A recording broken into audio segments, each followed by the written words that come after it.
Okay. Okay, and then before I hand it off, I'll just give a little intro to our speaker today. Okay. Okay, Brandon Sharp is a business and finance management associate at JP Morgan with a strong interest in financial analysis, machine learning, and Python programming. With experience in processing bond payments, developing automated algorithms, and enhancing operational efficiency, he blends technical expertise with financial acumen. He holds a master's degree in applied mathematics from Illinois Institute of Technology and a bachelor's degree in mathematics from Youngstown State University. Okay, and then if you have any questions, please use the chat. And yeah, okay. So off to you, Brandon. Got it. Thank you very much. My name is Brandon Sharp, and today I'm here to talk about heatstroke prediction using explainable machine learning models. I was assisted by Irina Klein, Jeffrey, Nargis, Dr. Choi, and Irina Ivanova. So today we'll kind of just go through just a quick agenda of, why prediction heatstroke matters, go a little bit through our data set, how we process and engineer the features, get into how we actually evaluate heatstroke risk itself, our methodology, and what the team is doing in the near future. So a little bit about me. I'm an associate at JP Morgan. I've been there for about like 2 years now, in experience in finance and business management. I do a little bit of automation tasks to make us more efficient, but mainly I'm our like lead forecaster. So I develop machine learning and just, basic statistical models for headcount and volume forecasting. Before that, I was at BNY Mellon for 6 months as a trustee for bond payments. So I basically was in charge of like 150 bonds and processed those payments monthly. Recently, I just graduated from Illinois Tech with a degree in applied mathematics. I went to Youngstown State University for my undergrad and got a degree in mathematics with a minor in finance. So I have like a couple projects that I work on outside of work and like outside of these projects with Dr. Choi. I built a bunch of crypto trading algorithms and their performance monitoring systems. Basically trying to get a bot running live soon. I developed a workflow for my senior project to accurately and reliably test these strategies in a quick fashion. And besides that, I have a couple hobbies. I play like basketball, chess, and I play in a metalcore band. So it's like pretty cool. So just getting into, the intro, like what exactly is the problem at hand? Global temperatures have been rising, for the past 10, 20 years or so. And construction workers are 13 times more likely to suffer from these heat-related illnesses. So of course we have a couple current prevention methods. We have the usual anagram, water, rest, and shade. We have like cooling vests and ventilated helmets. And sometimes we have monitoring systems, but the problem is the existing ones are less tailored to a specific individual. For example, a lot of these that have in place that you'll see with the B inventors monitoring systems is that they would look at something like your heart rate and then like your body temperature and so on. And basically, more or less, there's going to be a certain threshold that once you reach, it'll go tell you to sit down, take a break, or something along that matter. However, a 400-pound, 300-pound person is going to have, different conditions than, let's say a 150-pound construction worker in the heat. So that's like kind of the current problem with this is we have these like base thresholds, but not really like an analytical model that can individualize it per person. So of course, why does the early detection matter? Not only can it lead to multi-organ damage and be fatal, you're more or less from talking with the CEO of B Inventor, Harry Chan, and Dr. Jeffrey Lee, More or less, if you get to some degree like bad heat stroke, you're going to be out of commission. Like you're not going to be able to work for about like 8 to 12 months. So on top of the medical bills that you're racking up in the meantime, you're not going to be able to like pay them off or even start working to save the money for that. So our goal, of course, is to develop a predictive model that identifies these workers at high risk before the heat stroke even comes close to occurring. So, just going into like a little financial impact, we can talk about the compensation costs. It's going to be a lot more expensive medical claims, lost wages, like I just mentioned. And you can see that the average worker comp claim for it exceeds about $7,500 per case, which probably doesn't even cover all of the medical bills associated. There's increased liability and legal risks. So if these, global warming temperatures continue to rise, then we're going to see that there's going to be more liability and legal risk involved with this as well. OSHA and, whatever else is in charge of this will begin to put in more, they're going to put in more measures for these. Now, in regards to lost productivity and project delays, of course, they're going to have more breaks and people are going to overall be less efficient. We can see that heat stress reduces this by up to about 15%. And then, of course, higher insurance premiums that are associated with that. So a lot of these fall on the business, a lot of these fall on the individuals themselves. So let's get into like the real data. So what you're looking at right there is basically just 2 rows from like the raw data set that we got from bInventor. So what we got,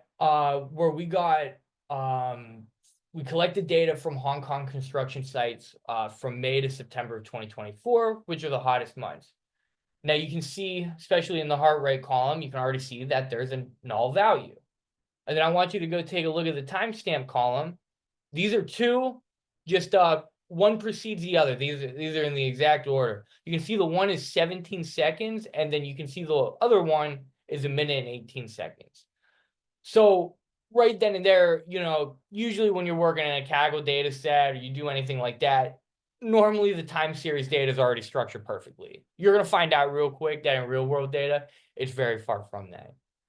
So what did we aim to get from these? These are real data from Harry's company. We were able to collect heart rate, body temperature, ambient temperature, the wearing time, and the quality of the heart rate, as well as surface temperature. So this is real data individualized by serial number. The serial number individualizes the person. So what we had to go into, like I said before, the first thing we had to do is we had to resample the data. So we had to convert the sensor data into 1-minute intervals that was agreed upon by the team for consistency. And then any missing values handled in between, basically just use time-based imputation, basically averaging the before and after of the missing value that is in between. In regards to feature engineering, we created like the resting heart rate and the resting temperature, the starting temperature, which is defined using the first 5 minutes of a worker shift. The physiological strain index, which is the key metric that we use to predict heat stroke, is given by the formula. It's calculated by the rectal temperatures at activity and rest, as well as the heart rates of that individual during activity and rest. So another thing we do that's not included here is sometimes, for the most part, you would see that like 70% of the data would be unusable for 1 day of one individual. So we basically just put in a threshold to just only keep individuals that had more than 90% of data in a given day. So if they were missing more than 10%, we basically threw out that worker day combination. That's kind of how we split the workers. So we were able to feed it into a machine learning model. Basically split it into 1 day's time series per worker, and then each day would be like its separate like data set, so we could aggregate it and then feed it through a model. A little bit more into feature engineering. So just from the start, we basically just calculated lag features, where it was just past trends over the past 1, 2, 10 minutes, etc. To model these time-dependent changes. We had the PSI change over time. So for example, like the change in it, what it was a minute ago, what it was 10 minutes ago compared to now, 15 minutes ago compared to now. And then we actually had to calculate the calibrated temperature. So there's a problem with raw surface temperatures that they don't accurately reflect a worker's core body temperature. So we calibrate it because it's influenced by external factors. So this calibration formula corrects these, which ensure a more reliable measurement.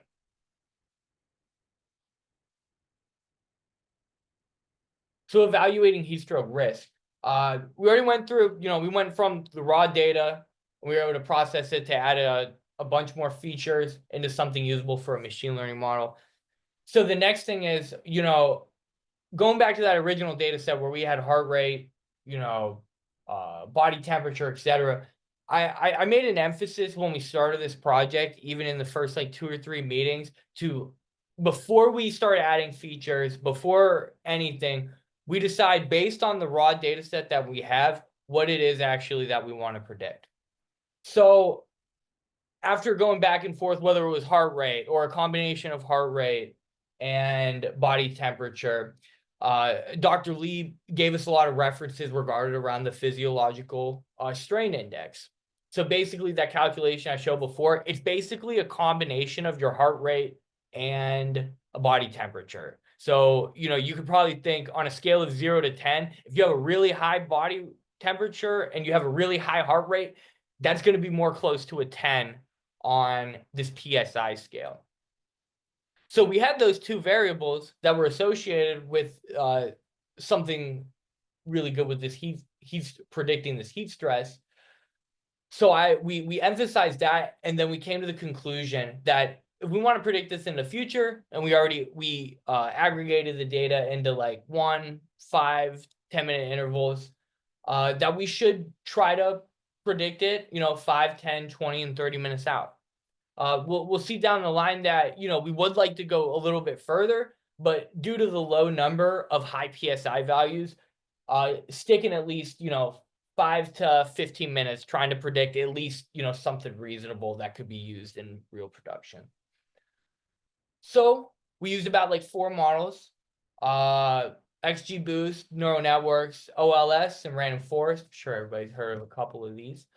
Of course, the neural network, given if we had much more time to perfect a feature set, probably would have outperformed. But for now, as you would suspect, the XGBoost is the primary predictive model. Why? And why did we choose to use this? So it outperformed other models in terms of its accuracy.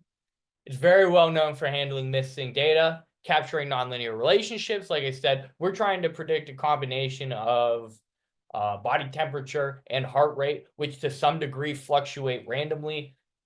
So the PSI shows nonlinear relationships between these two variables, so it's a good model to use.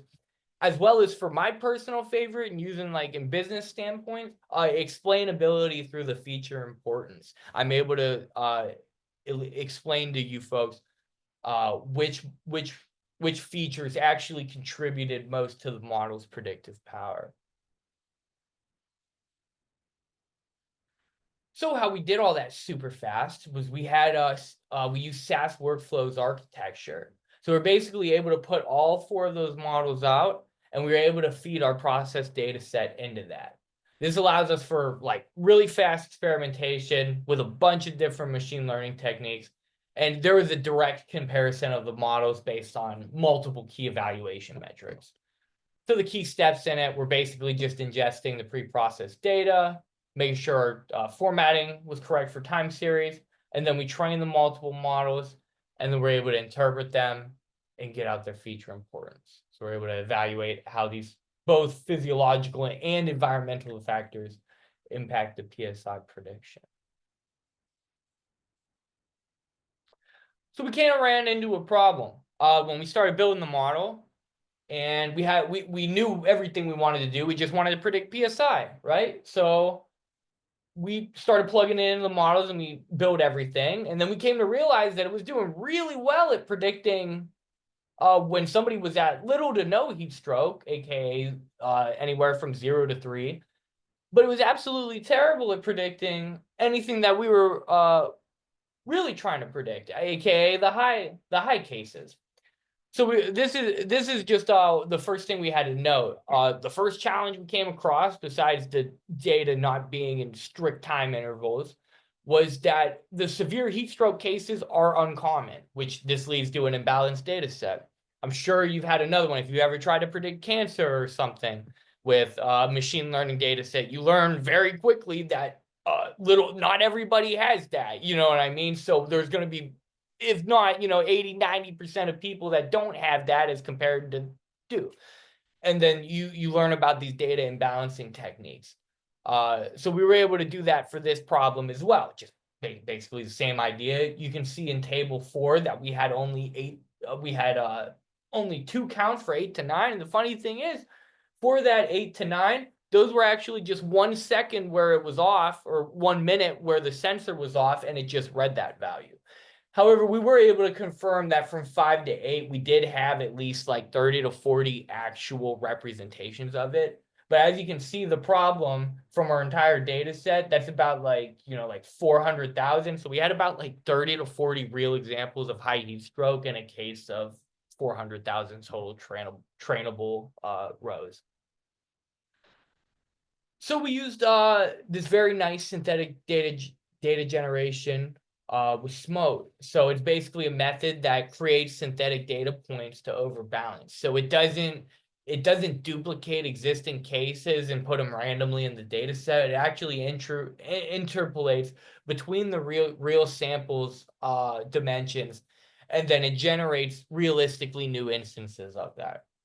So we used it to generate additional high-risk worker days to improve our model. And that ensures that the real data distribution is preserved. And I just have to note that the generated data is only included in the training data set. We don't test on anything that we created ourselves, so that we don't get an unbiased evaluation. So you can see at the end, we have more tailored anywhere from 4 to 10. Just note that we add this to the training data set. This is like a whole separate data set. So we generate a data set, and then we add it back to the original training data set. We keep the test set separate, as usual. So in regards to our model performance, from our XGBoost model, you can see that it was about 70% accurate. And then you'll see that it's a little bit different for MSE, but that's because we chose to minimize MSE for this. Why? If you look at the charts on the bottom, you can see that at least for the 5-minute one, it was pretty close to predicting these very high heat stroke cases. You can see where it tends to falter a little bit is anywhere from 0 to 3. Now, I possibly guarantee that if I were to switch the optimization function to minimize MAE instead of MSE, you're probably going to see everything between 0 and 3 being near perfect. But this is more or less what our team wanted, is we wanted to be able to predict the higher PSI cases. So therefore, minimizing MSE, we were able to do so. You can see that for at least a 5-minute one, they look very, very close together in regards to the high ones. And then even going down the line, which shows that the model to some degree is able to make these nonlinear relationships using our original features. And then my favorite part, the explainability. This is something that when I build machine learning models at work, I just immediately go to XGBoost, because I'm able to explain exactly in a statistical way why these features are directly related to it. So what exactly is feature importance? They're calculated for a single decision tree by the amount that each attribute split point improves the performance measure. It's weighted by the number of observations the node is responsible for. What does this actually mean? It just says how valuable each feature was in the construction of the boosted decision trees within the model. So if you look at ours, of course, the current PSI, if we're predicting the PSI 5 minutes from now, the current PSI and its lags are some of the most predictive of that. So we can see the previous PSI values, calibrated temperature change from resting heart rates, and the heart rates are the most informative of predicting the future PSI. So we can see also that rapid heart rate increases as well as temperature changes from rest increase are at a higher risk. And the lag features on top of these differencing allows us to identify gradual heat buildup, heat strain and buildup.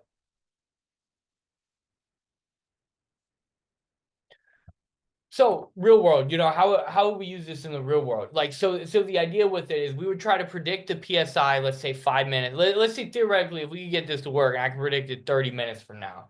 So we would want to predict PSI 30 minutes from now using event stream processing, combining it with Inventor software. So what this would do is basically if it alerts a worker over a certain level of PSI, in this case 6, it would then go notify managers. And then based on, the future data that it knows, for example, it knows the weather is going to change in the future, in the next hour or so, it can adjust brakes dynamically for this. Best part is we're able to integrate this all with the wearable devices. So Inventor already has the helmets that use all these sensors. So you could basically just send that back to a server that's back-ended with, machine learning model to send sensors and send it back.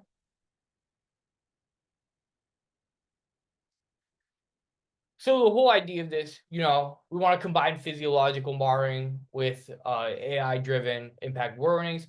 You can see the impact of it is it improves worker safety through these preemptive alerts. It reduces medical costs, and it's scalable to other industries. Here's a cool thing about this, right? So the whole reason behind this model is saving lives, right?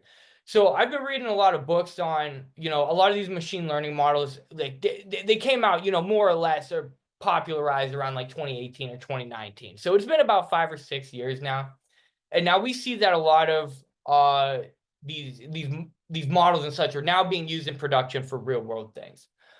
So for the one point I'm trying to make with this is personally, I'm trying to save as many lives as I can, right?